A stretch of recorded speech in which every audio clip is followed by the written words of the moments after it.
한번 따라 하실까요? 제사장의 성결 규례가 주는 교훈. 제사장의 성결 규례가 주는 교훈. 자, 레위기의 주제는 거룩이고요. 그 거룩의 1차적인 방법은 하나님께 예배하는, 제사하는데 어떻게 할 것이냐. 두 번째가 삶의 현장에서 우리가 그 거룩을 어떻게 이어갈 것이냐. 그리고 난 다음에 이제 20장부터는 제사장들, 레위인들, 대제사장들이 어떻게 실제적으로 거룩의 본을 보이고 거룩해야 되는지를 설명합니다. 백성들보다 훨씬 더 까다롭고 훨씬 더 높은 수위의 기준을 적용합니다. 심지어 지난주에는 부모가 죽어서 장례를 치르게 되는데 대제사장은 부모가 죽어도 장례를 치를 수 있다 없다? 없다. 왜냐하면 제사장은 대타가 있는데 대제사장은 대타가 없어서 시체를 만지는 것은 부정해지는 거고, 죽음 이꼴 죄라고 하는 등식 때문에 가능하면 시체를 접촉하지 말아야 할 정도로 엄청난 거룩의 외향, 거룩의 모양, 물론 그 안에 거룩의 내용과 본질도 붙들지만 그릇이라고 하는 거룩의 모양과 관련하여 대제사장에게는 엄청난 기준이 적용되었습니다. 오늘은 그 대제사장에 대한 이야기가 아니라 제사장들에 대한 이야기를 하는데, 오늘 우리의 상식과 문화로는 이해가 되지 않는 말들을 합니다. 어떤 말을 하고 있느냐면, 소위 말하는 흠이 있는 사람, 육신의 장애가 있는 사람은 하나님께 나갈 수 있다 없다? 없다. 이 얘기가 오늘 본문의 이야기입니다. 이 민주적이고 차별을 하지 말아야 되는 이 이야기 속에서 왜 하나님은 이런 이야기를 하셨을까요? 단순히 장애인을 차별하기 위한 것이 아니라 거룩이 진짜 어떤 것인지에 대하여 숨겨놓고 설명하고 있는 내용이 사실은 이 안에 들어 있습니다. 그럼에도 불구하고 이해되지 않는 건, 왜 모든 사람은 다 하나님의 백성이요 하나님께 나아갈 수 있는데, 심지어 우리 하나님은 고아나 가부나 객과 같은 약자들의 하나님이고 그 약자들을 배려하는 분인데, 그 약자들 중에서도 신체에 문제가 있는 사람이라고 한다면 더더구나 약자 중에 약자인데, 우리 하나님이 그들을 외면하면 하나님의 작품으로 태어난 사람들인데 그 사람들을 그렇게 대하면 이건 차별이지 않는가? 아무리 거룩이다라고 하는 관점, 특별히 흠이라고 하는 의미에서 흠은 죄와 관련이 있다라고 하는 것 때문에 이렇게 한다라고 하는 건 이해가 되지만, 오늘의 우리 관점에서 보면 이거 너무하는 것 아닌가라고 하는 생각이 듭니다.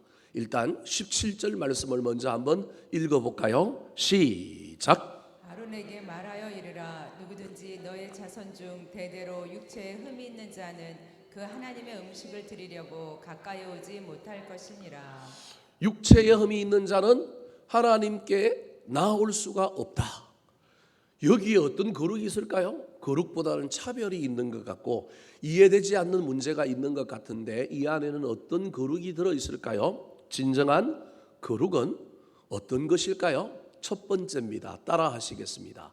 권리를 포기하는 거룩. 권리를 포기하는 거룩. 거룩은요, 여러분, 우리가 외형적으로 외면적으로 무엇인가를 하는 것, 또는 우리가 생각하기에 조금 더 영적인 어떤 태도를 취하는 것만이 거룩이 아니라, 그것도 그릇으로서의 거룩이라고 하는, 깨끗한 그릇이 있어야 그 안에 깨끗한 걸 담으면 더 멋진 것처럼, 분명히 거룩이 가지고 있는 형식, 외면적인 것이 있지만 그 거룩보다 훨씬 더 중요한 것이 있는데, 그것이 무엇이냐 하면, 거룩은 우리가 할 수 있는 것을 때로는 포기하는 것, 할 수 있는데 안 하는 것, 우리에게 주어진 특권임에도 불구하고 그 특권을 나 때문이 아니라 공동체를 위하여, 하나님을 위하여, 타인을 위하여 내려놓는 것이 무엇이냐 하면 거룩이라는 겁니다. 오늘 본문 말씀이 일반인들에 대한 이야기가 아니라고 하는 사실을 기억하고 읽어야 합니다. 오늘 본문을 우리가 읽을 때 이게 일반인에 대한 이야기라고 이해하면 시험 듭니다. 하나님은 뭐 하시는 분이냐면 차별하시는 분입니다. 그런데 오늘 본문은 아까 17절에도 읽었던 것처럼 아론에게 말하여 이르라. 누구든지 너희 자손 중 대대로, 그러니까 레위인들과 제사장, 특별히 제사장에게 말하고 있는 겁니다. 제사장은 특권을 받은 사람입니다. 자기가 잘나서 그런 게 아니라 태어나면서부터 레위 지파의 아론의 후손들이면 전부 다 태어나자마자 뭐가 된 겁니까? 제사장이 된 사람들입니다. 그런데 이 제사장 가문에서 태어난 사람들이 태어났는데 보니까 육체적으로 흠이 있는 문제가 생겼습니다. 이건 자기가 원해서 생긴 게 아니고 자기 잘못으로 생긴 게 아니지만 고대에서는 육신의 문제가 생긴 건 부모의 죄 때문이라든지 또는 본인의 죄 때문이다. 그래서 맹인에 대한 예수님께서 맹인을 눈뜨게 하실 때 그 제자들 중에 이 맹인이 눈이 먼 게 누구 때문입니까? 부모 때문입니까? 자기 죄 때문입니까? 라고 묻는 이야기가 신약 성경에 나옵니다. 이건 구약에서부터 험결, 문제, 장애 이런 건 다 뭐와 연결이 되어 있다고 구약의 사람들은 이해했느냐 하면 죄와 관련이 있다라고 이해한 거예요. 그래서 이런 사람들 하나님께 나올 수 없다라고 하는 기존 등식을 가지고 있는 거예요. 근데 하나님이 이 문제를 일반 백성들에게 장애 있는 사람은 예배하러 오면 안 돼 이렇게 하지 않았다라는 거예요. 이 이야기는 누구에게 했느냐 하면 아론의 가문에서 제사장의 직분을 받고 태어났는데 그리고 제사장이 되었는데 이런 사람은 제사장이 될 수 없어라고 말하는 게 아니라 그 사람들도 뭐라고요? 제사장이야. 하지만 그런 사람들은 하나님께 예배하는 일, 오늘날로 치면 너 강대상에 올라가서 뭐는 하면 안 돼? 설교는 하면 안 돼. 뭐 이것도 이해가 안 되시는 분들이 있을 수 있지만 지금 하나님께서 아론에게 뭐라고 얘기하고 있냐면 이들에게 제사장 직분을 박탈하라라고 얘기하는 것이 아니고 이들도 제사장이지만 이들은 가능하면 전면에 나서는 일 하지 않았으면 뭐 하겠다? 좋겠다라고 이야기하는 겁니다. 오늘 본문을 이 관점으로 읽어야 합니다. 물론 이것도 오늘날의 관점에서 보면 차별이잖아요. 오늘날 장애인 목사님이 없어요? 있잖아요. 심지어 눈이 안 보이는 소경 목사님도 있잖아요. 저 실로암 안과라고 하는 저 강서 쪽에서 유명한 안과 하시는 목사님 최선태 목사님이라고 하신 분은요 얼마나 멋지신 분인지 모릅니다. 영락교회에서 신앙생활 하다가 안 보이는 분인데 점자로 성경 공부하고 예수 믿고 그분이 신학을 공부한 거예요. 그리고 그분이 신학교 들어올 때 장신대 모든 책을 다 뭘로 바꿨느냐 하면 점자로 바꿨어요. 그분 때문에. 그래서 지금도 신학교에 맹인들이 간혹 들어오는데 교육이 가능해요. 왜냐하면 그분이 신학 공부를 하면서 일반인들이 보는 책뿐만 아니라 맹인들이 볼 수 있는 책도 뭐 하자? 만들자. 돈이 엄청 들어갑니다. 근데 영락교회가 후원을 많이 했습니다. 이분이 신앙이 너무 좋고 이분이 그러니까 영락교회가 후원을 많이 하고요. 또 그러면서 수많은 사람들이 그 책들 전부 그렇게 만들어서 앞으로 맹인들도 신학 공부하게 만들자 그래가지고 도서관에 가면 점자책이 엄청나게 있습니다. 점자책은 더 어떠냐면 더 두꺼워요. 더 비싸고. 그런데도 불구하고 그걸 지금 다 만들어 놓았습니다. 그분 때문에 그런 놀라운 사실은 변화가 생긴 겁니다. 그래서 그분은요 평생 자기의 사역이 사람들 뭐하게 하는 거예요? 눈뜨게 하는 사역 감당하면서 지금까지도 사역 잘 감당하고 있고요. 이제 은퇴했는데도 불구하고 여전히 그 병원과 관련된 일들을 하면서 좋은 일을 많이 하고 있습니다. 육신적으로 차별하려고 하는 것이 아니다라고 하는 것이 오늘 본문의 이야기입니다. 21절 말씀 같이 한번 읽어볼까요? 시작. 제사장 아론의 자손 중에 흠이 있는 자는 나와 여호와께 화제를 드리지 못할지니 그는 흠이 있은즉 나와서 그의 하나님께 음식을 드리지 못하느니라. 흠이 있은즉 음식을 마지 못한다고요? 드리지 못할지니라. 조금 있다가 이제 이 흠과 관련하여 생각을 해보겠지만 일단은 지금 제사장인데 너희들은 음식 드리는 일만 뭐한다? 못한다. 너희들에게도 이 권리가 있지만 이 권리는 제약하겠다라고 하는 말입니다. 문제는요, 이걸 들은 소위 말하는 흠이 있는 사람들이 어떻게 반응했을까? 오늘 본문에는 반응이 하나도 안 나옵니다. 그 시대가 오늘날 시대하고는 조금 더 다른 개인의 주체성과 개인의 권리를 주장하는 시대가 아니다 보니까 이렇게 딱 정하면 법이다 하고 받아들였을 가능성이 많지만 어찌되었든 오늘 본문에서 이야기하고 있는 건 이렇게 이야기한 거예요. 마음이 꼬인 사람은 이런 이야기를 들으면요 베베 꼬여서 불편하게 받아들이고 차별로 받아들일 것입니다. 특별히 18절부터 20절에 보면 12가지의 장애에 대하여 이야기하고 있습니다. 화면에는 안 나올 텐데요. 한번 18절부터 볼까요? 첫 번째가 18절에 보니까 맹인, 두 번째가 뭐라고요? 다리 저는 자, 세 번째가 뭐 하는 자요? 우리 다 코 불안전 하잖아요. 코 불안전 하나. 세 번째가 뭐라고요? 지체가 더한 자, 육손이 뭐 11손이 발가락이 하나 더 많다든지 이런 사람들. 그 다음에 또 뭐예요? 발 부러진 자. 그 다음에 또 무슨 자요? 손 부러진 자. 그 다음에 등 굽은 자. 그 다음에 키. 여기 전부 단신들은 전부 다 여기 해당됩니다. 제가 늘 맨날 우리 목사님들을 만나면 나는 장신대를 나왔는데 왜 이렇게 단신인지 모르겠다. 내가 신학교는 장신을 나왔는데 키가 작아갖고 난 단신이다. 그렇게 이야기하는데 키 작은 사람 여기 들어가잖아요. 근데 저는 오늘날에 목사가 돼서 여기 써 있잖아요. 또 그 다음에 나온 게 뭐예요? 눈에 뭐가 있는 사람? 백막이 있는 사람, 안과 질환이 있는 사람. 그 다음에 또 뭐 있는 사람요? 섭진이나 버진이 있는 사람. 이거 없는 사람 있어요?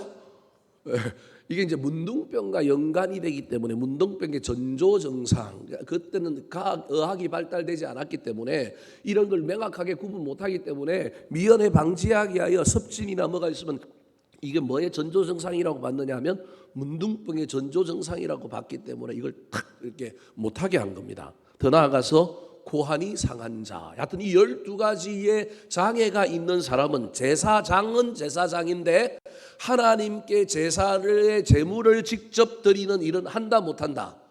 그 말은 다른 일은 한다 못한다. 한다라고 하는 전제가 있는 거예요.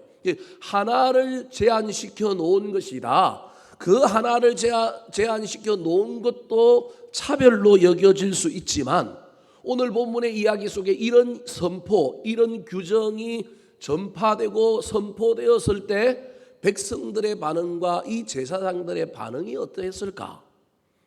24절 말씀 같이 한번 읽어볼까요? 24절 시작. 이와 같이 모세가 아론과 그의 아들들과 온 이스라엘 자손에게 말하였더라. 살짝 레위인들만, 아론 자손들만, 제사장들만 불러가지고 야, 흠이 있는 사람 너희들 강대상에 서면 안 돼. 하나님께 제사 드리는데 너희들 안 나가면 돼. 이랬으면 좋겠는데 하나님이 이게 공식적으로 어떻게 얘기하고 있어요?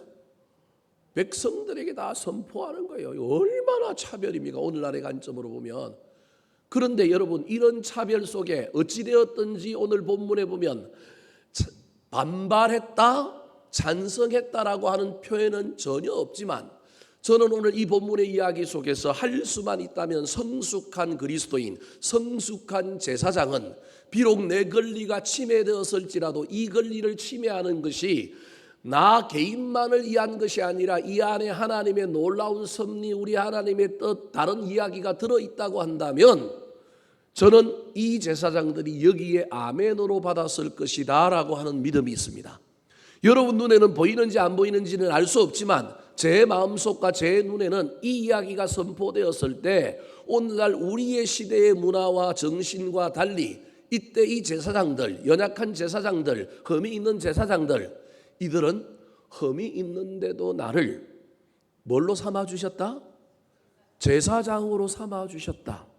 내가 음식 드리는 일을 못할지라도 나는 그래도 제사장이다 라고 하는 놀라운 은혜가 있어서 내가 제사장으로서 음식 드리지 못하는 일에 대하여 원망과 불평을 가진 사람이 아니라 오늘 본문에는 나오지 않지만 저 혼자 상상 속의 그림을 그리면 이 사람들은 아멘 했을 것이다. 알 수는 없습니다 여러분. 근데 저와 여러분에게 이런 태도가 필요하다라는 게 이게 뭐냐? 거룩이라는 거예요. 거룩이 내 권리를 침해당했다고 주장하고 왜 나를 바로 대접해 주지 않는 자고 주장하는 것, 이게 오늘날 시대의 문화입니다. 조금이라도 내 권리가 침해당하면 이게 참을 수 없고요. 더 나아가서 이걸 어떻게 해야 되는 이 시대의 문화 속에 하나님이 우리에게 말하고 있는 거룩이라고 하는 것은 어떤 것이 침해되고 어떤 것이 때로는 나를 힘들게 할지라도 그것이 나만의 문제로 국한된다면 뭐 모르겠지만 그게 아니라 그 침해와 그 포기와 그 손해가 하나님 나라와 하나님과 공동체와 다른 사람의 유익과 연결되어 있다고 한다면 포기할 줄 아는 사람이 어떤 사람이냐 하면 거룩한 사람이다. 특별히 이 제사장 그룹이 지도자들로서 이들에게는 포기한 것에 대한 원망과 불평보다는 나한테 이런 장애가 있음에도, 이런 죄가 있음에도 불구하고, 이런 문제가 있음에도 불구하고 나를 써주셔서 뭐하다고요? 감사하다. 목사님들 중에 간혹 큰 교회에 대한 적개심과 자기 교회가 크지 못하고 자기 교회가 힘든 것에 대한 분노를 갖고 있는 목사님들을 만날 때가 많이 있습니다. 특별히 큰 교회 옆에 있는 작은 교회는요, 교인들이 불만족하거나 힘들면 자기 교회를 떠나서 어느 교회를 가버려요? 큰 교회를 가버려요. 그때부터 이 목사님은, 저는 이해는 됩니다. 이 목사님들의 그 반응이. 그때부터 큰 교회는 다 나쁜 놈이고요, 큰 교회에 대해서는 막 얼마나 분노하는지 모릅니다. 옛날에 어떤 목사님이, 그 큰 교회 목사님이 이런 이야기를 해가지고 적은 교회 목사님들에게 얼마나 시달렸는지 모릅니다. 시달렸다는 건 다르게 시달린 게 아니라 그분이 노회장 나왔는데 아무도 안 찍어줬습니다. 큰 교회임에도 불구하고. 그 목사님이 뭐라고 얘기했느냐 하면, 니들이 잘했으면 교인들이 옮겨오냐 하면 안 되는 말인데 했는데요, 그게 나쁜 의도로 한 얘기가 아니라 교회의 분란에 있어서 작은 교회에서 큰 교회로 옮겨올 때 교인들만의 잘못이라고 보면 안 된다. 그 교회 목사들도 겸허하게 반성해야 된다. 큰 교회 목사들 몰려왔다고 내가 위대하고 내가 똑똑하다고 생각하면 된다, 안 된다? 안 된다. 그런 관점으로 이야기했는데 뒤에 이야기는 쏙 빼놓고 무슨 이야기만 돌아다닌 거예요? 앞에 이야기만 돌아다닌 거예요. 우리 모두가 다 어떤 일에 대하여 한쪽 방향만 생각하면, 내 교회가 위대하고 내가 목회 잘하기 때문에 작은 교회에서 그 분쟁과 분란 가운데 실망한 사람들이 다 어느 교회로 왔다? 내 교회로 왔다. 큰 교회 목사들 그런 생각하면 된다는 거야, 안 된다는 거야? 안 된다.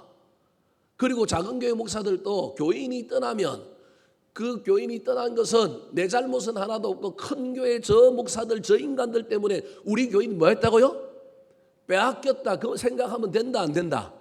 안 된다. 그런 의도로 이야기했는데 한 이야기만 노예 안에 막 소문이 퍼져가지고 작은 교회 목사들이 막 부글부글 끓어가지고 그 목사님이 어느 날 노회장 나왔는데 반란표가 일어난 거예요. 노예 내에서는 그 목사님 다 노회장 시켜주기라고 어느 정도 언론이 되었는데 이 작은 교회 목사님들이 똘똘똘 뭉쳐가지고 저 목사님 한번 물 먹여보자 그래갖고 밑에 몇몇 사람들이 움직여갖고 단합 딱 해가지고 새로운 사람을 후보로 내고, 원래 안 나오기로 한 사람을 후보로 내고 그 목사님을 찍어주고 다른 사람들이 전부 똘똘 뭉쳐갖고 10표 차로 그 목사님 떨어지게 만든 거예요.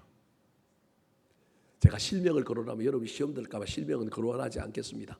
그런 일이 우리 노예 안에 있었습니다.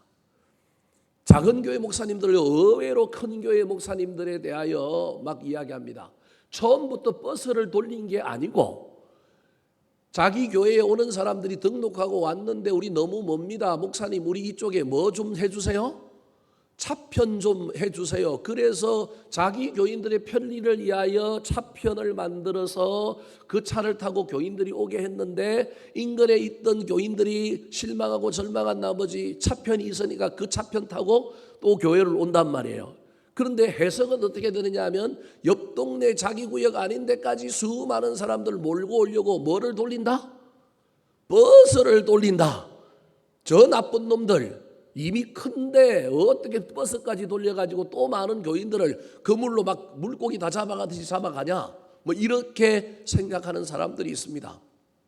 여러분 교인들 몰아오려고 버스 돌린 게 아니고요, 자기 교인들 중에 처음부터 버스표 만들어 놓고 하는 사람이 아니라 교회에서 큰 교회가 버스를 돌리는 것 중에 하나는 처음에는 버스 안 돌린다니까요. 여러분 돌릴 이유가 없잖아요.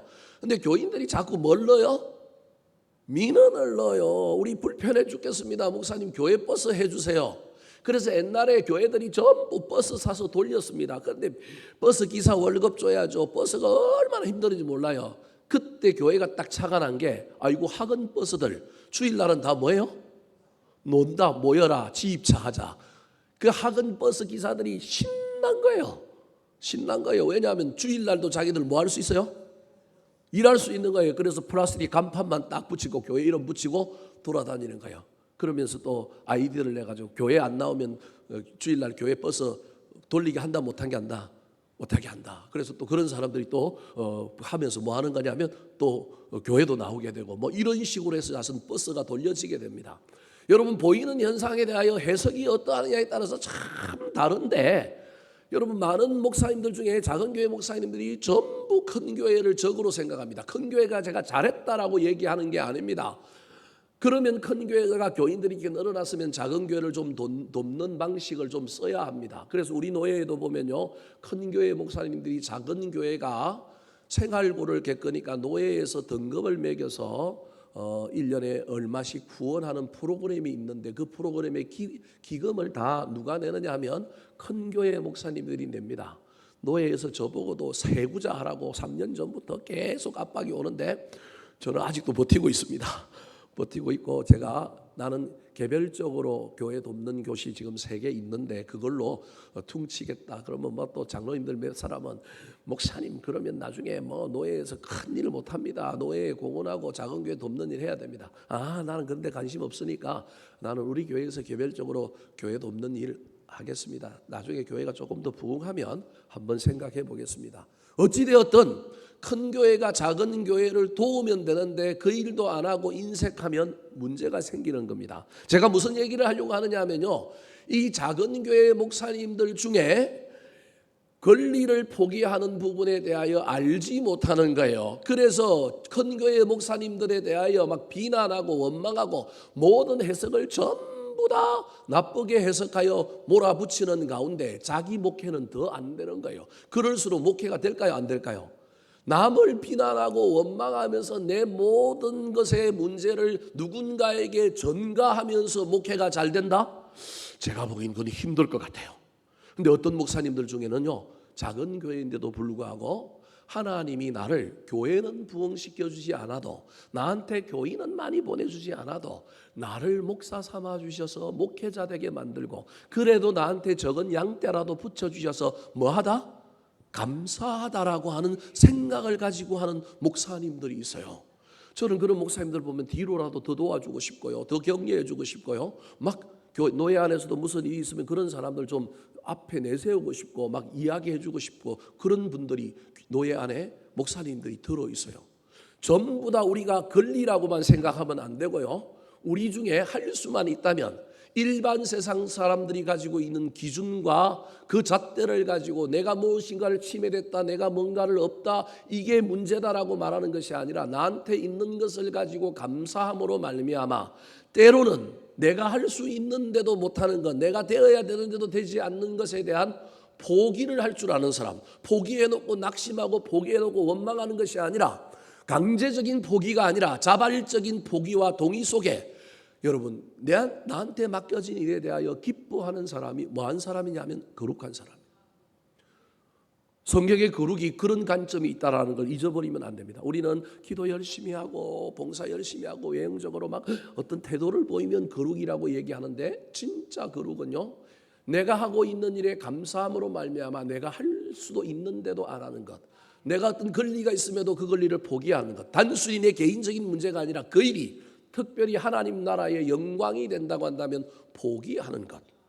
어떤 의미에서 여러분, 이건 좀 말이 안 되는 비유일지 모르겠지만, 육체의 장애가 있는 사람이 하나님의 영광을 가리면서 음식을 드리고 제사를 지내는 일들, 오늘날의 관점에서는 그게 더 홀리하고 그게 더 거룩해 보일 수 있지만, 이 시대에는 그게 하나님의 영광을 가릴 수 있다라는 어떤 의미가 그 시대의 문화 속에 있었단 말이에요. 그래서 그런 사람들보다, 죄송한 표현이지만, 온전한 사람들이 제사를 집전하는 것이 하나님 나라에 훨씬 더 유익했고 하나님의 영광을 드러낸다라고 하는 기본 개념, 그 시대의 문화 속에서 이들을 배제시켰는데, 배제시킴을 당한 이 사람들이 그 배제에 대하여 원망하고 불평하고 왜 우리를 차별하느냐라고 말하지 않고, 제 개인적인 생각에 이 사람들은 이런 나를 불러주셔서 제사장 삼아주신 것에 대하여 뭐하나이다?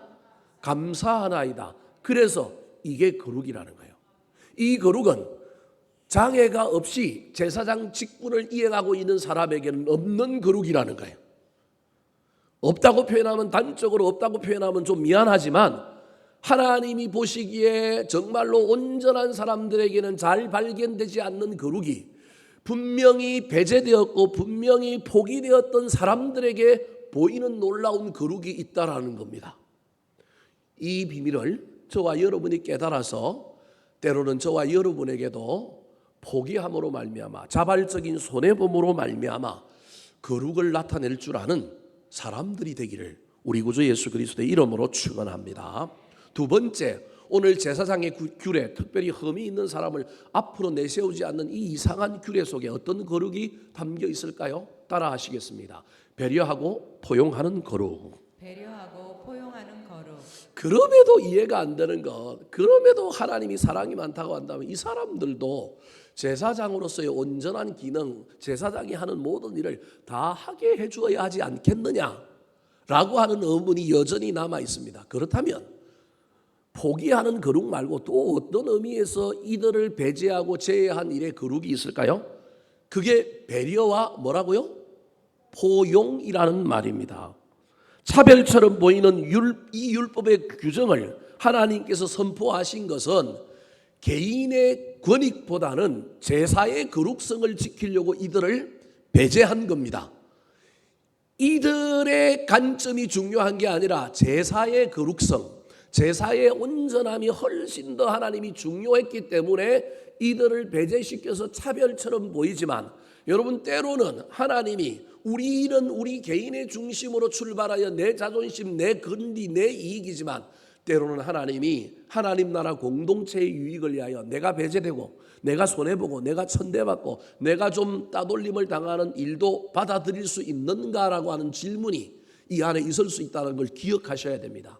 그럼에도 불구하고 이 제도를 그렇게도 하고 있는 이유는 무엇이냐 하면 이들이 하고 있는 일들과 그들의 신체의 장애가 연관되어서 제사를 지내다가 뭐 할 수 있느냐 하면 실수할 수 있다라는 거예요. 무슨 말씀이 이해되셨습니까? 장애로 말미암아 힘을 써야 될, 특별히 제물을 드릴 때 넓적다리를 들어야 되고 아주 노동의 강도가 아주 심한데 이 강도를 이걸 행하다가 뭐 할 수도 있느냐 하면 실수할 수도 있는 거예요. 특별히 23절에 보면 이런 사람들은 어디에 못 오게 하라고요? 제단에 가까이 오지 못할지니 내 성소를 휘장 안에 들어가지 못할지니, 이 말은 지성소에 들어가다가 실수하면 뭐예요?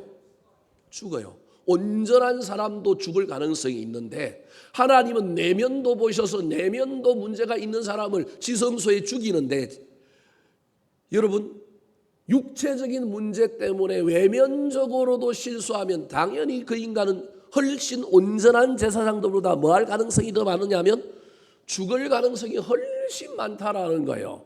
그런 의미에서 제사를 실패하지 않고 죽음의 문제에서 이들을 뭐 하고자 하느냐면 배려하고자 하는 의미가 이 안에 들어있는 거예요. 숨겨진 이유 중에 하나가 배려인 거예요.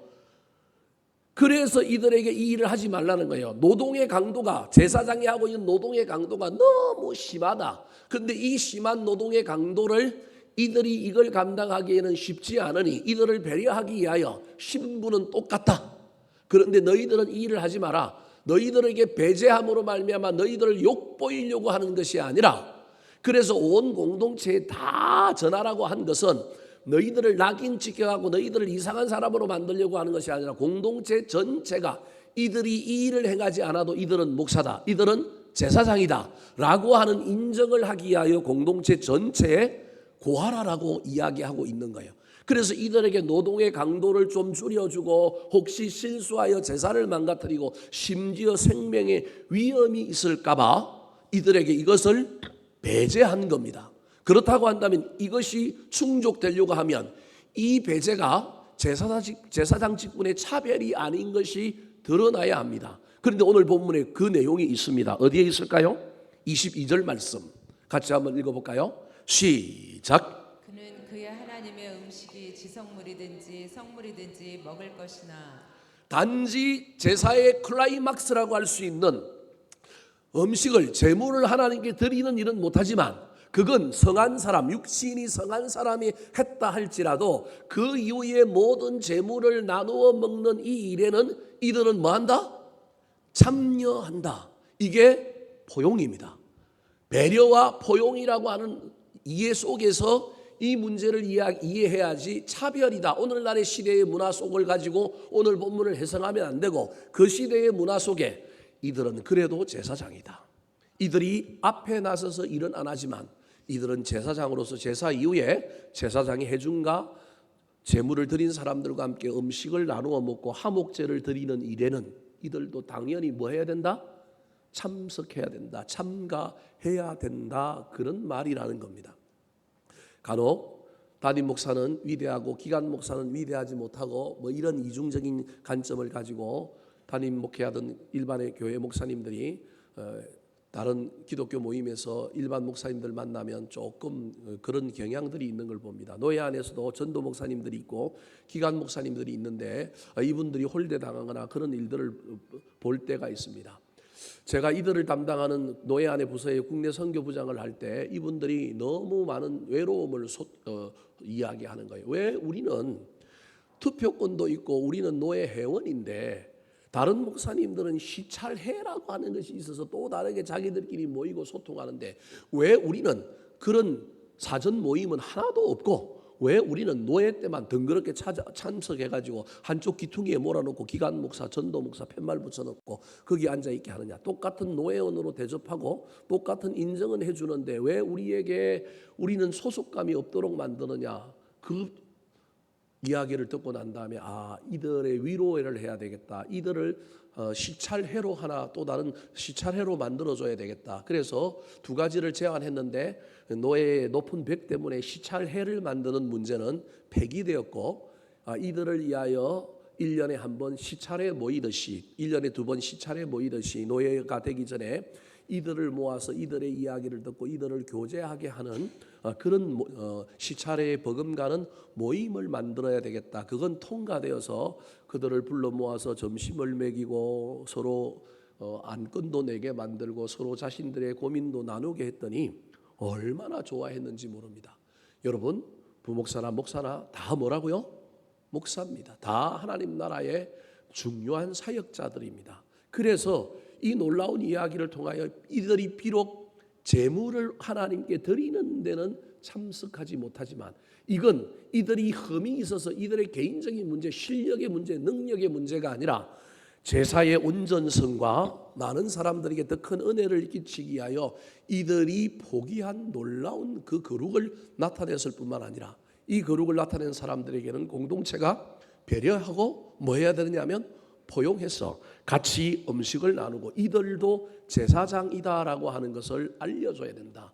그래서 백성들에게 공포하는 일을 통하여 좌표를 찍고 점을 찍어가지고 낙인 찍어가고 이 사람들은 제사 못 지낸 사람들이야 라고 이야기할 것이 아니라 제사를 안 지내더라도 이들은 제사장이다라고 하는 이야기를 드러내고 공포하는 것이 훨씬 더 방점이 찍혀 있다라고 하는 사실을 기억했으면 좋겠습니다. 사랑하는 성도 여러분, 그래서 저와 여러분이 이 놀라운 이야기를 잘 기억해야 됩니다. 할 수만 있다면 우리 각자 개인은 나에게는 권리를 포기하는 거룩을 우리가 붙들어야 되고 다른 사람을 향하여는 할 수만 있다면 배려하고 뭐 하는 것을 해야 되느냐면 포용하는 것을 해야 됩니다. 이걸 거꾸로 하면 큰일 납니다. 나 좀 배려해줘, 나 좀 포용해줘, 나한테 권리를 줘 라고 이야기하는 것을 거꾸로 하면 안 되고 다른 사람을 향하여 이해하고 배려해야 되는데 우리가 거꾸로 이야기하면 큰 문제가 생길 수 있다. 그건 거룩이 아니라 저와 여러분이 때로는 우리를 주장하는 교만으로 나아갈 수 있다.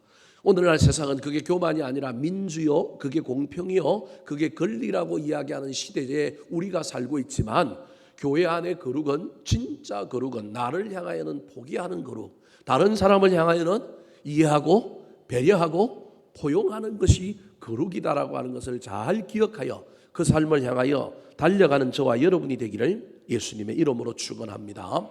마지막으로 오늘 본문에 나타난 진정한 거룩은 어떤 거룩일까요? 따라 하시겠습니다. 포기하지 않는 거룩의 열망. 포기하지 않는 거룩의 열망. 자, 흠이 없는 이 사람들, 그러면 영원히 제사를 못 지낼까요?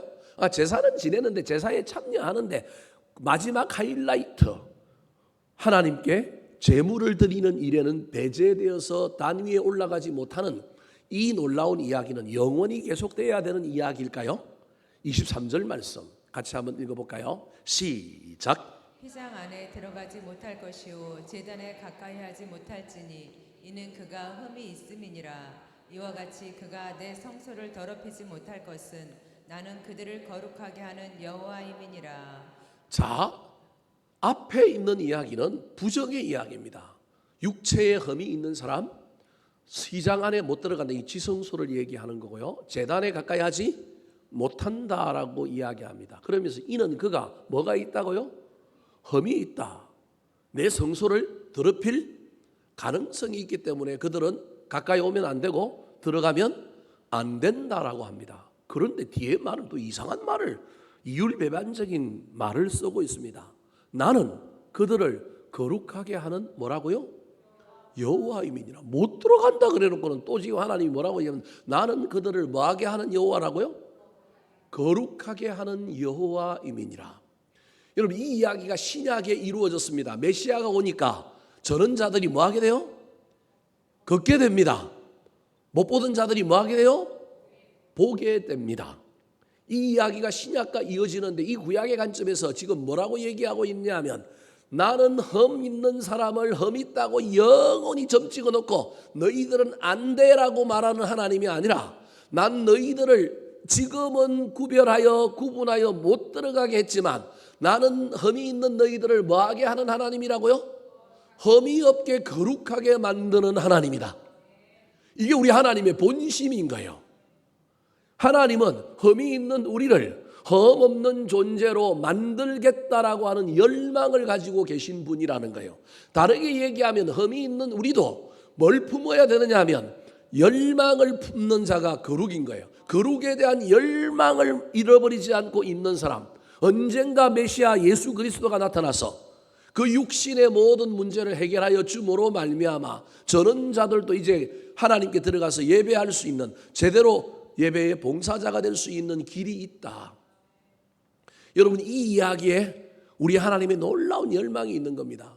구약에 실제적으로 그런 일이 일어난 일들이 있는지 없는지는 모르는데 그 비스무리한 이야기가 레위기와 출애굽기에 나오는데 그게 뭐냐 하면 제사장 중에 뭐가 걸린 사람이 있느냐 하면 문둥병이 걸린 사람이 있어요.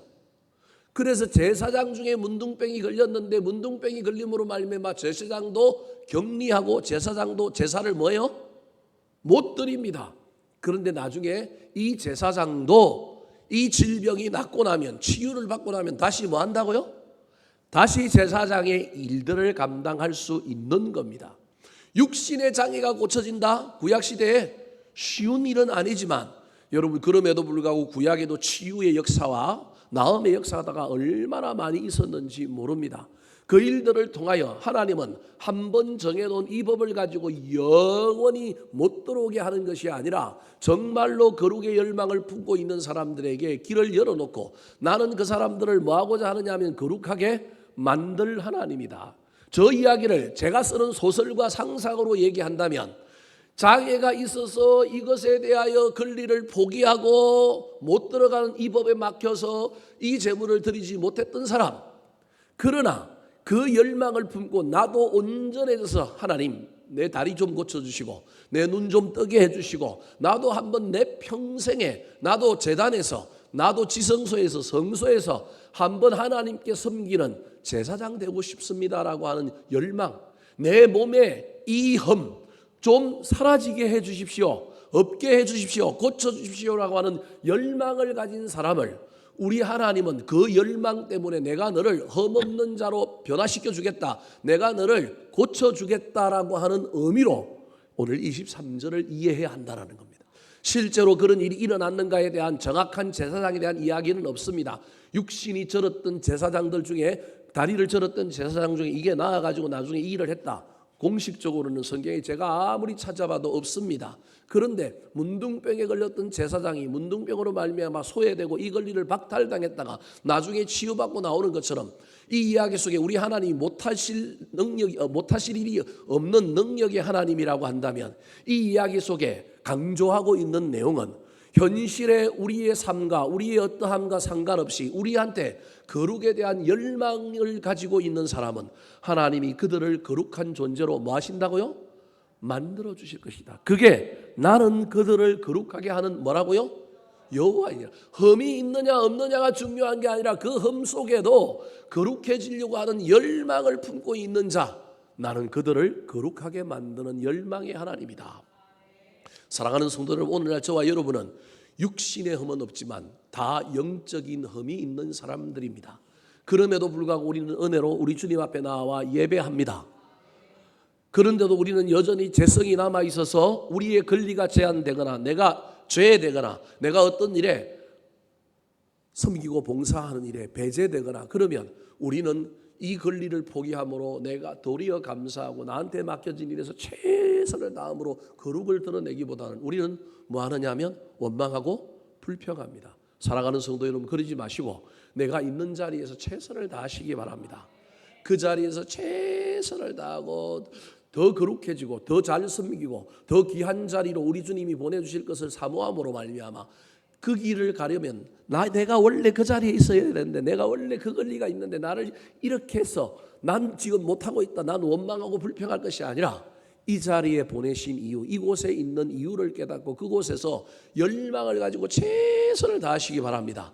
그때 하나님이 우리의 흠을 없애주시고 거룩한 존재로 만들어주시는 놀라운 일들이 저와 여러분에게도 일어나게 되기를 우리 구주 예수 그리스도의 이름으로 축원합니다.